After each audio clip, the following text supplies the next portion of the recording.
Четвертая причина путаницы в фетвах — это не обращение внимания на основы в смысле того, что если бы алим думал разумом знатока основ мусульманского права, то это зрелое мышление стало преградой между ним и впадением в фетвы, от которых смеется даже женщина, находящаяся в горе. Фетвы, над которыми люди насмехаются, пример этому день рождения пророка, мир ему и благословение Аллаха. Фетва, в которой говорится, что мавлид — это новшество, что празднование мавлида — это новшество. Слово «празднование» что означает? Во-первых, они останавливаются перед словом «мавлид», то есть перед словом «праздник дня рождения». Праздник дня рождения пророка, мир ему и благословение Аллаха. Праздник? Нет. У нас только два праздника. Остановились у слова «праздник». Во-первых, слово «аид» у него шариатское и языковое значение. Языковое значение этого слова — возвращение, повторение, в том смысле, что это повторяется каждый год. Шариатское значение этого слова, что это время, обособленное шариатскими постановлениями, касающееся только этого дня. Например, праздник разговения. В нем установлен праздничный намаз. Запрещен пост. Установлена милостиня разговения. Праздник жертвоприношения. В нем установлено жертвоприношение. Запрещен пост.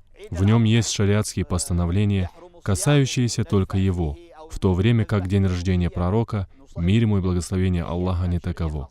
День рождения пророка, мир ему и благословение Аллаха, это празднование, напоминание людям о пророке, мир ему и благословение Аллаха, о его качествах, нравах, о его жизнеописании. Это не связано с аидом в его шариатском значении. Это первое. Второе. Что такое маулид ан-набави? Разумный богослов, я это говорю не потому, что это я так считаю. Нет, это 4 мазхаба и большинство ученых исламской уммы на дозволенности празднования маулида. То есть, если ты посмотришь на маулид после его возникновения и на ученых богословов, то 90 из 100% и даже больше ты найдешь на дозволенности его. Почему? Потому что они посмотрели на него. Что такое маулид ан-набави? Это собрание. Такой-то шейх позвал нас в свой дом для празднования дня рождения пророка, мир ему и благословение Аллаха. Добрались мы до дома, кто-то прочитал Коран, второй прочитал стихи, восхваляющие пророка, мир ему и благословение Аллаха. Потом хозяин дома встал и почтил присутствующих едой. Так это чтение Корана, сиры пророка, мир ему и благословение Аллаха, угощение едой, распространение салама. Нет ничего лучше и сладостнее его. Почему мы это запрещаем?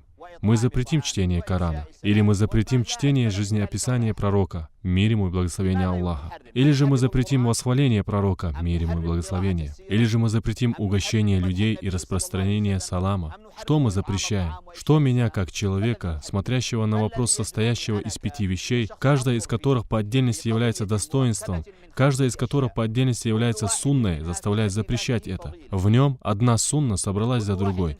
Как это может быть новшеством? С каким разумом, с какой логикой? Но все же вместе этим всем. Это безрассудство в фетвах.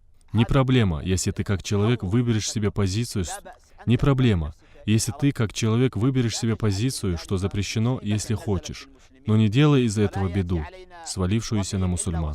Не придет для нас месяц Рабиуль-Авваль, кроме как мы увидим распространяющиеся в телевизорах, на радио, в Фейсбуке тысячи фетв, как будто мы перед большим порицаемым и бедой, постигающий мусульман. Что это за беда? Вспоминание пророка, мир ему и благословение Аллаха. На самом деле, положение огорчает и указывает на присутствие большого недостатка в мышлении, в научном и правовом образовании тех, кто это говорит.